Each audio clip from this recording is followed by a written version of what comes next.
Le Dieu unitaire ou tout simplement le Dieu en une seule personne, ou plus communément appelé le modalisme ou le unitarisme, est tout simplement un autre Dieu et donc un faux Dieu qui n'est pas le Dieu de la Bible.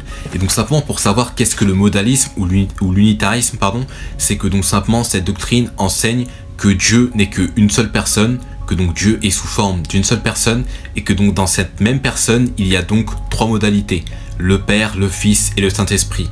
Et que donc simplement ils disent qu'il n'y a aucune distinction entre le Père, le Fils et le Saint-Esprit, que donc Jésus-Christ est le Père et que donc le Père est Jésus-Christ, etc., etc.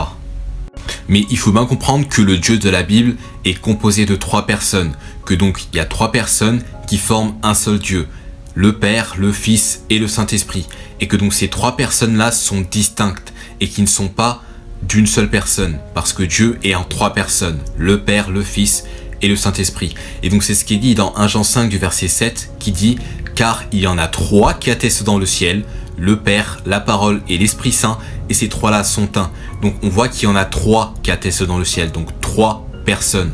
Donc le Père, la Parole qui est donc Jésus-Christ, et l'Esprit Saint, et ces trois-là sont un. Et donc, et ces trois-là sont un, donc cela veut dire la Trinité, puisque la Trinité veut dire trois en un. Donc, lorsque l'on dit la Trinité, c'est pour dire trois en un. Mais on peut dire trois en un pour dire Trinité, mais c'est plus simple de dire Trinité au lieu de trois en un. Qu'il y a trois personnes qui donc forment un seul Dieu, le Père, le Fils et le Saint-Esprit. Je ne vais pas y aller loin, mais il y a tout simplement une playlist de vidéos qui s'appelle Moment Trinité qui explique que le modalisme est une fausse doctrine et que donc la Trinité est biblique, que donc le Dieu trinitaire est complètement biblique et que donc cela est indispensable pour le salut parce que nous devons croire au vrai Dieu, donc au vrai Dieu qui est donc le Dieu trinitaire, le Père, le Fils et le Saint-Esprit, et ces trois-là sont un. Il y a beaucoup de versets qui prouvent que Dieu est trinitaire et non unitaire. Et que donc simplement, je vais prendre l'exemple du baptême de Jésus-Christ lorsque Jésus-Christ s'est fait baptiser. Et que donc on voit ces trois personnes, donc le Père, le Fils et le Saint-Esprit, et qui donc forment un seul Dieu. Et donc c'est ce qui est dit dans Matthieu 3 du verset 16 qui dit « Et Jésus, après qu'il eut été baptisé, monta aussitôt hors de l'eau, et voici les cieux lui furent ouverts.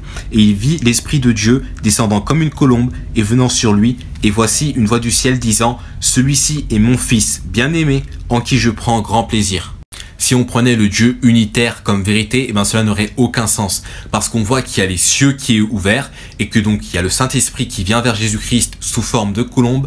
Et ensuite, on voit qu'il y a le Père qui parle au Fils, donc qui parle à Jésus-Christ et dit « Celui-ci est mon Fils bien-aimé en qui je prends grand plaisir. » On voit bien que le Dieu est trinitaire parce qu'on voit que le Père parle au Fils et que donc le Père n'est pas le Fils.